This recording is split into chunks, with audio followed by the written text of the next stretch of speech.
Hello guys, welcome to my YouTube channel. Sorry for the delay. आज हम पढ़ेंगे all factory hallucination के बारे में।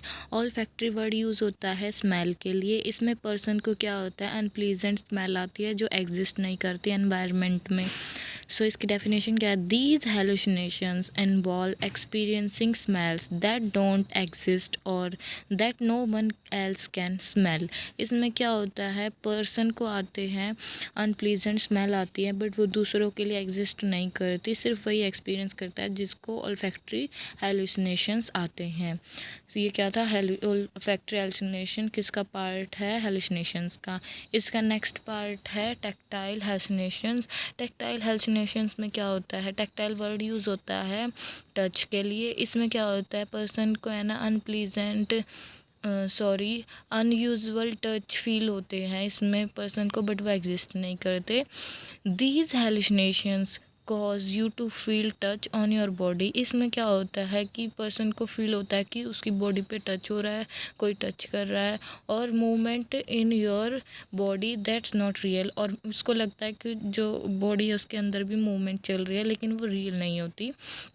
Feeling like bugs are crawling on your skin or your internal organs are moving around। और इसमें क्या होता है, वो पर्सन सोचता है कि उसके अंदर क्या हो रही है, जो ऑर्गन्स है उसके इंटरनल ऑर्गन वो मूव कर रहे हैं और उसकी स्किन पे क्या हो रही है, क्राउलिंग हो रही है, जैसे कि चींटियाँ वगैरह चल रही है या बग्स हो गए, वो चलते हुए फील होते हैं उसको।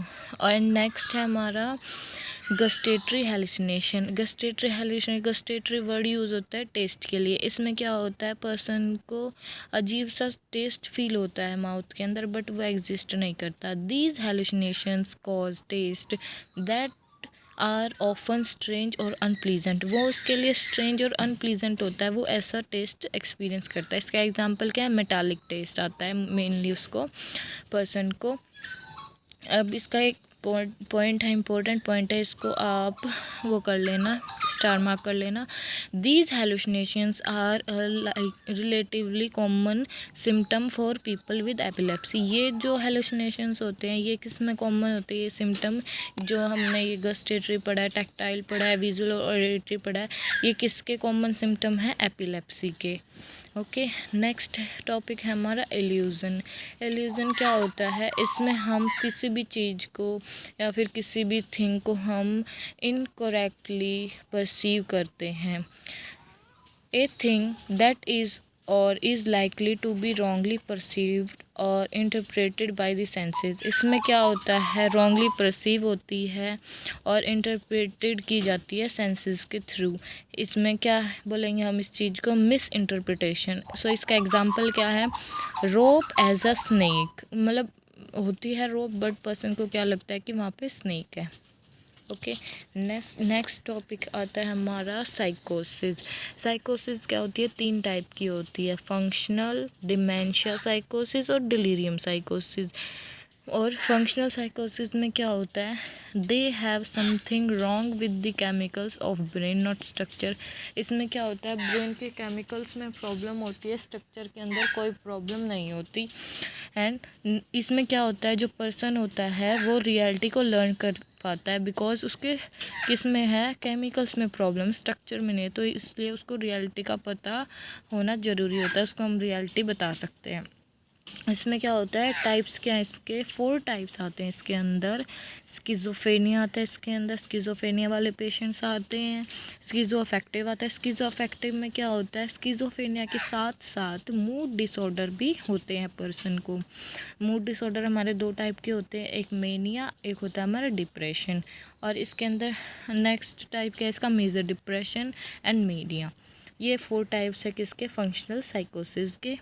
अब इसका एग्जांपल क्या है, एक नर्स के लिए अकॉर्डिंग टू एंग्लेक्स इसकी जॉब क्या होगी नर्स की, इसमें our job is tell them truth plus acknowledge the feeling. इसमें हम क्या करेंगे, उनको ट्रूथ बताएंगे और साथ साथ उसकी फीलिंग को एक्नॉलेज करेंगे। ओके, एक्नॉलेज करके, या फिर आप ऐसे बोल सकते हैं उसकी फीलिंग एक्नॉलेज करके उसको ट्रूथ बताएंगे। नेक्स्ट पार्ट है हमारा डिमेंशिया साइकोसिस। डिमेंशिया साइकोसिस में होता है परमानेंट ब्रेन के जो स्ट्रक्चर होता है वो क्या हो जाता है, डैमेज होता है। हमने फंक्शनल में पढ़ा था कि उसके केमिकल्स में प्रॉब्लम है, स्ट्रक्चर ठीक है। और इसमें अगर स्ट्रक्चर डैमेज हो रहा है तो उसमें क्या होएगा, वो लर्न नहीं कर पाएगा रियलिटी को। सो इसमें क्या होता है, परमानेंट मेमोरी लॉस हो जाती है, जिस वजह से they do not learn the reality. इसमें हम क्या करें, हमारी जॉब का इसमें सिर्फ हम क्लाइंट की फीलिंग को एक्नॉलेज करेंगे एंड उसको हम ट्रूथ बताने की जगह हम उसको रीडायरेक्ट करेंगे। इसके अंदर 2 कंडीशंस आती हैं। सबसे पहले हमें होता है, फर्स्ट कंडीशन क्या आती है, डिमेंशिया होने से पहले अल्जाइमर आती है। अगर हम अल्जाइमर को ट्रीट नहीं करते हैं प्रॉपर्ली एंड देन वो किस में कन्वर्ट होती है, डिमेंशिया के अंदर। अल्जाइमर क्या होता है, स्पेसिफिक ब्रेन डिसऑर्डर होता है ये, इसमें शॉर्ट टर्म मेमोरी लॉस होती है। और डिमेंशिया जनरलाइज्ड ब्रेन डिसऑर्डर होता है जिसके अंदर स्ट्रक्चर भी डैमेज हो जाता है और इसमें लॉन्ग टर्म मेमोरी लॉस होती है। एंड अल्जाइमर के अंदर पर्सन जो अपनी डेली की लिविंग एक्टिविटी होती है वो भी फॉरगेट करने लग जाता है। और इसमें हमारी जॉब क्या है, do not tell them reality और ट्रूथ। इसमें हमें पर्सन या पेशेंट को रियलिटी या ट्रूथ नहीं बताना होता। नेक्स्ट पार्ट है डिलीरियम साइकोसिस। डिलीरियम साइकोसिस क्या होती है, इसमें सारे मेडिकल सर्जिकल के पेशेंट्स आते हैं जिनको क्रॉनिक टाइम से प्रॉब्लम चल रही हो, कोई बीमारी चल रही हो या फिर एक्यूट कोई प्रॉब्लम हो, इसमें क्या आते हैं, डिलीरियम साइकोसिस में आते हैं क्या, मेडिकल सर्जिकल के पेशेंट। इसमें क्या होता है, कोई ब्रेन के स्ट्रक्चर में डैमेज नहीं होता, कोई उसको बिहेवियरल इशू नहीं होता, ठीक है। इसमें क्या होता है, शॉर्ट टर्म मेमोरी लॉस होता है। इसमें क्यों होता है, बिकॉज वो अपनी प्रॉब्लम से परेशान हो जाता है, इस वजह से वो एक्टिव नहीं रह पाता, वो कुछ चीज़ें भूल जाता है बट थोड़े टाइम के लिए। तो हमें इसमें क्या करना होता है, पेशेंट को रीअश्योर करवाना होता है हमें पेशेंट को। इसमें लाइन है, ऑल सर्जिकल पेशेंट्स और सब्सटेंस अब्यूज़, जितने भी सारे सर्जिकल पेशेंट है या फिर उसमें सब्सटेंस अब्यूज़ भी आ गए, उन्हें हमें रीअश्योर करवाना है, ना कि उन्हें हमें रियलिटी बतानी। हमें सिर्फ उन्हें रीअश्योर करवाना है कि तू ठीक हो जाएगा, तेरी बीमारी ठीक हो जाएगी। एग्जाम्पल है कन्फ्यूज़न, अगर वो कन्फ्यूज़ है तो उसको हमें कन्फ्यूज़न को दूर करने के लिए उसको बताना है कि भाई ये तेरी प्रॉब्लम ठीक हो जाएगी, उनमें उसको एक्सप्लेन करना है चीज़ों को। सब्सटेंस अब्यूज़ वाले को भी ऐसे ही करना है। Substance abuse and confusion delirium है, इनको हम डिमेंशिया नहीं कह सकते। सो इसलिए हमें क्या करना है, रीअश्योर करवाना है पेशेंट को। अब यहाँ पे एक इम्पोर्टेंट बात है, इसको आप स्टार मार्क कर लेना। इसमें क्या है, अगर कोई भी कंडीशन है जिसका हमें पता नहीं लग रहा कौन सी डिजीज़ है, ठीक है, कोई भी कंडीशन आ गई इन तीनों में से, हमें पता ही नहीं लग रहा वो डिलीरियम साइकोसिस है, डिमेंशिया या फंक्शनल है, तो हमें किस पे जाना है, हमें फंक्शनल साइकोसिस पे जाना है। फंक्शनल साइकोसिस पे जाना है मतलब कि अगर ऑप्शन में टेल देम ट्रूथ है तो हमें किस पे क्लिक करना है, टेल देम ट्रूथ, और acknowledge the client feeling and tell them truth. Okay, अब नेक्स्ट टॉपिक आता है आती है हमारी मेडिसिन। सबसे फर्स्ट है एंटी डिप्रेसेंट्स। एंटी डिप्रेसेंट में क्या होता है, ये किसकी क्लास है, जिसमें हम किसको ट्रीट करते हैं, मेजर डिप्रेसिव डिसऑर्डर्स को, एंजाइटी डिसऑर्डर को ट्रीट करते हैं। इसके अंदर हम क्रॉनिक पेन को ठीक करते हैं, उसके लिए भी देते हैं हम एंटी डिप्रेसेंट। किसी को क्रॉनिक पेन है उसको भी देते हैं, बिकॉज वो क्रॉनिक की वजह से लंबे टाइम से उसको पेन चल रहा है, उसकी वजह से वो डिप्रेशन में जा सकता है कि मैं कभी ठीक होऊंगा या नहीं। एडिक्शन हो रहा है कि हाईली एडिक्टेड पेशेंट है, उसको भी हम एंटी डिप्रेसेंट देंगे, बिकॉज वो सीएनएस को डिप्रेस कर देती है जो एडिक्टेड ड्रग्स होती हैं। इसके कॉमन साइड इफ़ेक्ट होते हैं, क्या होता है, इसमें क्या हो जाता है, ड्राई माउथ हो जाता है पेशेंट का, बहुत ज़्यादा ड्रूलिंग होने की वजह से ड्राई माउथ हो जाता है। वेट गेन होता है पर्सन को, हाइपोटेंशन होती है, बिकॉज ये बॉडी की सिक्रेशंस को क्या करवाती हैं, डिक्रीज़ करवाती हैं, इस वजह से ड्राई माउथ होता है और हाइपोटेंशन होती है। उसको हाइपोटेंशन होगी तो ऑब्वियस सी बात है डिजीनेस होएगी, ठीक है, और हेडेक होएगा उसको। कार्डियक अरिदमियाज आएंगे उसको। कार्डियक अरिदमियाज क्या है, मेजर साइड इफ़ेक्ट है इन एंटी डिप्रेसेंट्स का, क्या है, कार्डियक अरिदमियाज। अगर आपको पता है हाइपोटेंशन हो रही है, हेडेक्स हो रहे हैं, डिजीनेस भी हो रही है उसको, तो उसमें क्या होएगा, उस पर्सन को फॉल आने के चांसेस हो, तो हम उससे क्या करेंगे, फॉल प्रिकॉशंस पे रखेंगे। तो आप ये भी स्टार मार्क कर लेना, बहुत इंपॉर्टेंट पॉइंट है, फॉल प्रिकॉशंस। कॉन्ट्राइंडिकेशन क्या है इसमें, हम जब पर्सन एंटी डिप्रेशन लेता है तो हम उसको अल्कोहल नहीं देंगे, सो एंटी डिप्रेसेंट के अंदर फर्स्ट ड्रग आती है अकॉर्डिंग टू एनक्लेक्स, और मैं आपको सिर्फ वही ड्रग कराऊंगी मेन सी जो आपके एग्ज़ाम में आएंगी। मैं कोई डिटेल में नहीं जाऊंगी, जैसा कि मैंने आपको पहले भी बताया था, ज़्यादा डिटेल में जाने की ज़रूरत नहीं है। मेरे नोट्स को आप पढ़ो, मेरे नोट्स को प्रैक्टिस करो और फिर इन नोट्स को अप्लाई करो अपने क्वेश्चंस के अंदर। जो हमारे यू वर्ल्ड हो गया, हमारे आर्चर है, इनके आप क्वेश्चन प्रैक्टिस करो, आपके लिए इनफ है कि आप अपना एग्ज़ाम क्लियर कर पाओगे इन नोट्स से। ओके, सो फर्स्ट है हमारी TCA एंटी डिप्रेसेंट की ड्रग, ट्राईसाइक्लिन एंटी डिप्रेसेंट। इसमें क्या होता है, ये मेडिकेशन किसके लिए अप्रूव की गई हैं? ये मेजर डिप्रेशन डिसऑर्डर के सिर्फ सिम्टम्स को क्या करती हैं, ट्रीट करती है। इसमें डिप्रेशन को ठीक नहीं करती, ये सिर्फ मेजर जो डिप्रेशन होता है, डिसऑर्डर होता है डिप्रेशन डिसऑर्डर, सिर्फ उसके सिम्टम्स को ट्रीट करने में हेल्प करती है। कौन? TCA। इसके टाइप्स हैं, हम अब एक ट्रिक बताती हूँ मैं आपको। जो लास्ट एंडिंग वर्ड्स होते हैं, जैसे कि लाइन हो गया, इसमें जो लास्ट एंडिंग वर्ड होंगे लाइन, ये ट्रिक है, वो क्या होंगी, वो किस में आएंगी? TCA के अंदर आएंगी, TCA ड्रग्स के अंदर आएंगी। इसका फर्स्ट क्या है, फर्स्ट ड्रग कौन सी है? ट्रिप्टिलिन। ट्रिप्टिलिन आप ट्रिक से याद कर लो, ट्रिप्टिलिन। नेक्स्ट है एमिट्रिप्टिलिन, नेक्स्ट है नोट्रिप्टिलिन। ये तीन होगी हमारी, ट्रिप्टिलिन, एमिट्रिप्टिलिन, नोट्रिप्टिलिन। नेक्स्ट है इमिप्रामाइन ड्रग भी आती है इसके अंदर, मिट्राज़ोपाइन। मिट्राज़ोपाइन वैसे तो टेट्रासाइक्लिन एंटी डिप्रेसेंट है, बट इसके अंदर भी ये यूज़ होती है TCA के अंदर, किसके सिम्टम को ट्रीट करने के लिए? डिप्रेशन के ट्रीटमेंट को ठीक करने के लिए, डिप्रेशन के सिम्टम्स को। और नेक्स्ट ड्रग है हमारी ट्रोप्रोनाइल। नेक्स्ट ड्रग है हमारी एलाविल, उससे नेक्स्ट है हमारी एवेंटिल। ये सिर्फ आप ये ड्रग्स यूज़ कर लीजिए, याद कर लीजिए, यही आपके एग्ज़ाम में आती है, ज़्यादा डिटेल में जाने की नीड है। अगर आपको फिर भी लगता है कि हमें और ड्रग्स चाहिए और ड्रग्स याद करनी है, तो आप नेट पे चेक कर सकते हैं, बट ये आपके लिए इनफ है TCA की ड्रग्स। अब है नेक्स्ट है साइड इफ़ेक्ट्स। इसके मेजर साइड इफ़ेक्ट मैंने आपको बताया था क्या होता है, कार्डियक अरिथमियाज। इसके साइड इफ़ेक्ट्स हैं, मैं आपको ये भी ट्रिक से कराऊंगी। साइड इफ़ेक्ट्स हैं ABCD करके आप लिख लीजिएगा।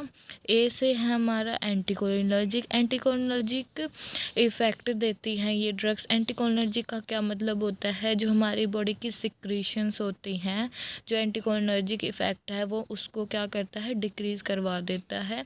सो इसमें क्या करती है साइड इफ़ेक्ट, ओवरडोज से क्या होता है, बॉडी श्रिंक होने लग जाती है, ड्राइनेस होती है। तो हम अगर ये दोनों चीज़ें हो रही है, ड्राइनेस हो रही है अगर उसको, ठीक है, बॉडी श्रिंक होने लग रही है, तो हम उसको क्या एडवाइस करेंगे कि तू वाटर ले, ज़्यादा से ज़्यादा जो हार्ड शुगरलेस कैंडीज़ होती हैं उनको चबा, ठीक है, और हम क्या बोलेंगे, आइसिंग कर, जिससे जो आपकी बॉडी श्रिंक हो रही है, ड्राइनेस हो रही है, वो ठीक हो जाए।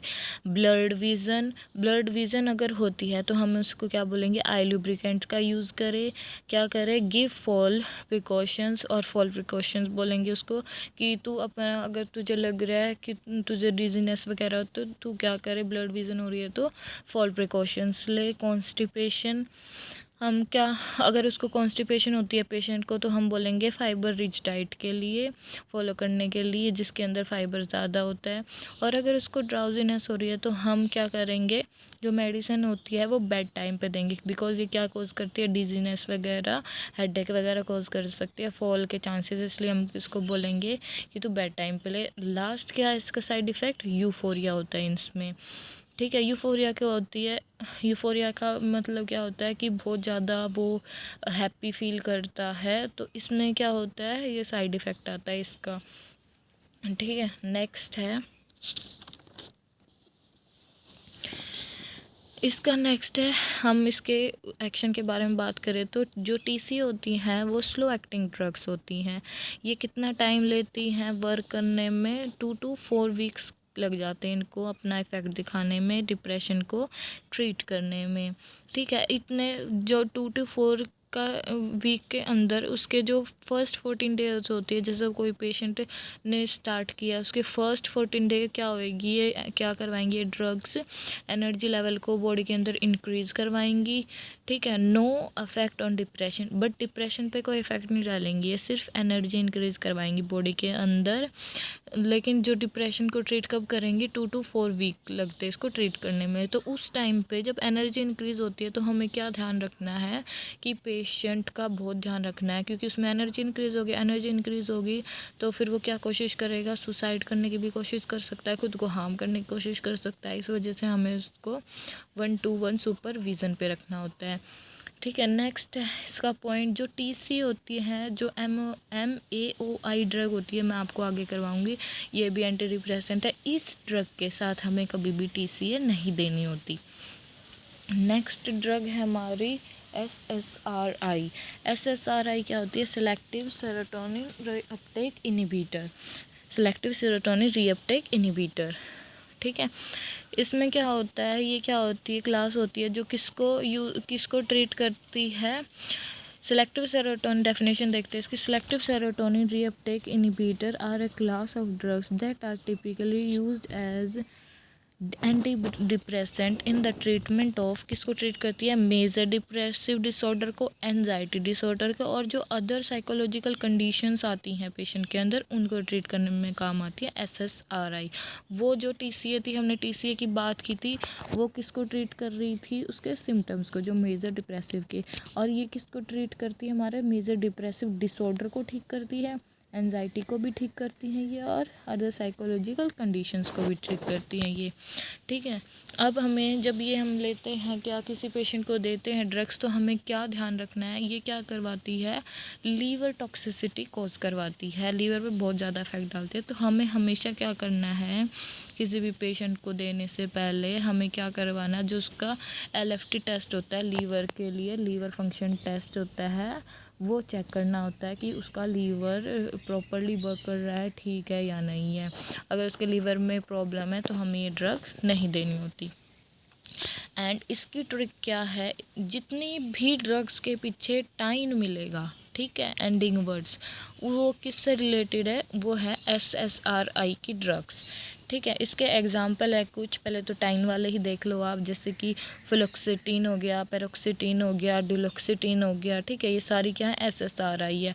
बट इसमें ये भी आती है, अदर एग्जाम्पल है सिटालोप्राम, एसिटालोप्राम, सर्ट्रलिन भी आते हैं जिसको हम जोलोफिट बोलते हैं, अदर नेम। ठीक है। ट्रेजोडोन भी आते हैं, ट्रेजोडोन का अंदर अदर नेम है डेसरिल, प्रोजैक और वेलनाफिक्सिन। ये सारी ड्रग्स किसकी हैं, SSRI की। इनसे बाहर आपको करने की नीड नहीं है। अगर आपका फिर भी मन है तो आप गूगल से जाके चेक कर सकते हैं, बट ये आपके पेपर में आ जाती है। ओके। इसके मेजर साइड इफ़ेक्ट्स क्या हैं SSRI के, ये एनर्जी लेवल को इंक्रीज़ करवाते हैं, जिसकी वजह से क्या होता है, जो सुसाइडल के थॉट्स है वो इंक्रीज़ हो जाते हैं। ठीक है। जिसमें क्या होता है, सुसाइडल थॉट्स इंक्रीज़ हो जाते हैं, एंड ये क्या करते हैं, नोज़िया फील करते हैं, इनको ऐसा लगता है कि बार बार ऐसा लगता है इनको उल्टी आएगी, ऐसा फील करते हैं ये, बट वॉमिटिंग होती नहीं है। ठीक है। और ये हमें किसके साथ नहीं देनी, क्या ध्यान रखना है, कैटजोलोन जो टैबलेट होती है उसके साथ हमें SSRI नहीं देनी है, MAOI के साथ भी नहीं देनी। MAOI का मैं बार बार जिक्र कर रही हूँ, मैं आगे आपको ये ड्रग भी कराऊंगी, तब आप देख लेना MAOI क्या होते हैं। ठीक है। Do not given with scan joint what, जो स्कैन जॉइंट वॉट टैबलेट्स होती हैं उनके साथ भी हमें ये नहीं देने होते, because scan joint what tablets भी क्या करवाती हैं, हाइपर एक्टिव कर देती हैं बॉडी को, इस वजह से, बिकॉज पहले ही एनर्जी लेवल इंक्रीज़ हो रहा है, अगर हमने ये भी दे दी तो बहुत ज़्यादा सीवियर हाइपर एक्टिव हो जाएगा, जिसकी वजह से बहुत प्रॉब्लम होगी पेशेंट को और हमें भी।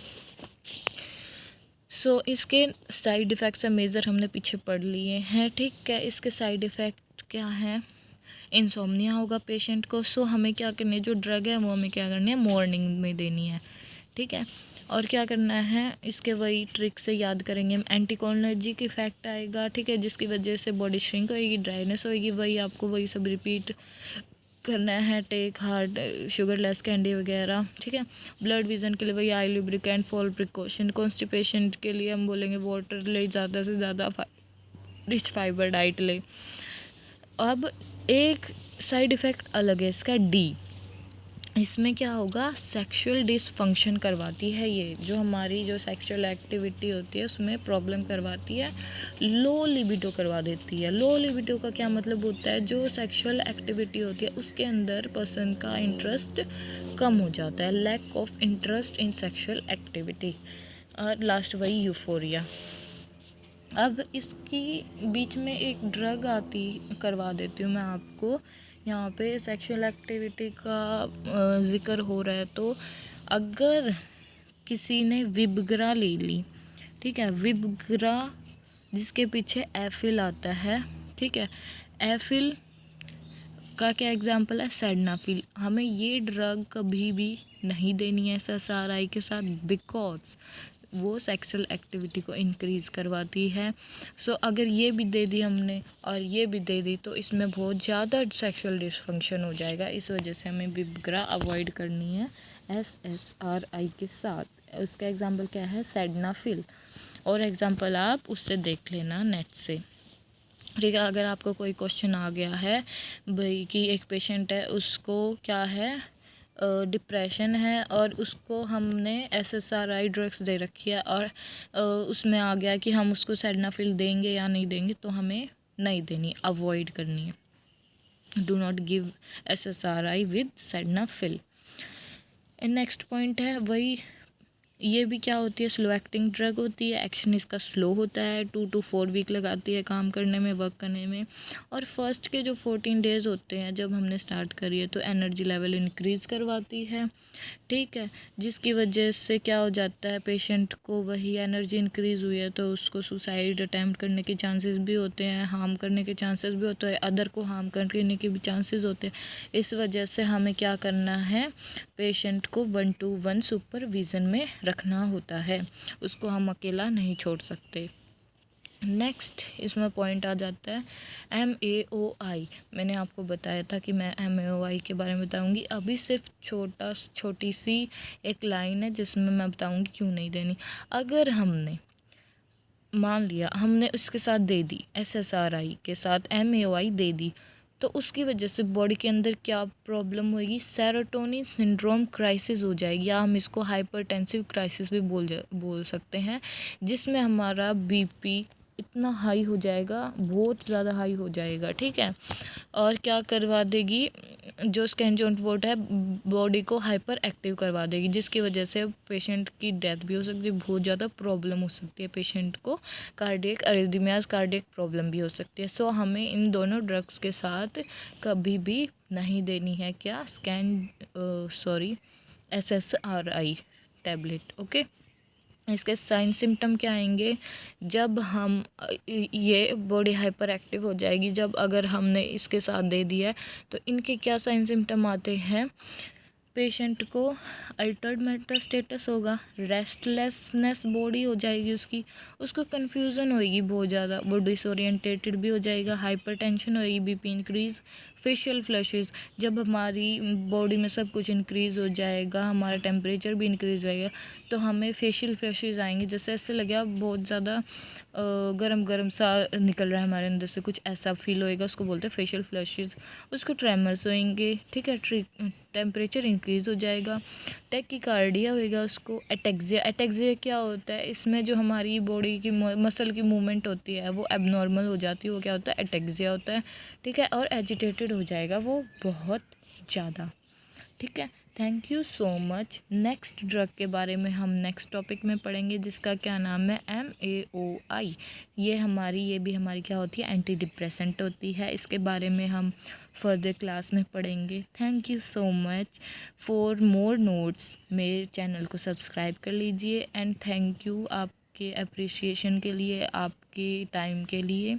और मेरी नेक्स्ट वीडियो लेक्चर्स के लिए मेरे चैनल पे आप वीडियोस को चेक करते रहा करिए। मैं आपको अपने नोट्स रोज़ प्रोवाइड कर दूँगी, जिसको आप इजीली लर्न कर सकते हैं। आपको ज़्यादा डिटेल में जाने की ज़रूरत नहीं है, बुक प्रेफर करने की ज़रूरत नहीं है, और आप अपने क्वेश्चंस को इन नोट्स को अप्लाई करके क्लियर कर सकते हो। Thank you so much.